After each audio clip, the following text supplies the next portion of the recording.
The National Weather Service in Las Vegas has issued a flash flood warning for central Clark County in southern Nevada, eastern San Bernardino County in southern California, and Mojave County in northwestern Arizona until 7:45 p.m. Pacific Daylight Time, or 7:45 p.m. Mountain Standard Time.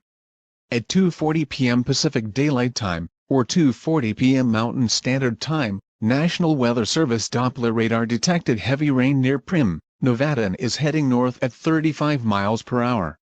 Hazard: around 5 inches of rain may pour every 2 hours. Source: radar indicated. Impact: flooding of up to 3 feet is possible. Locations impacted include Las Vegas, North Las Vegas, Nellis Air Force Base, Kingman, Primm, and Barstow. Turnaround: don't drown when encountering flooded roads. Most flood deaths occur in vehicles. Flooding is imminent at Interstate 15 between exit 33 and 51.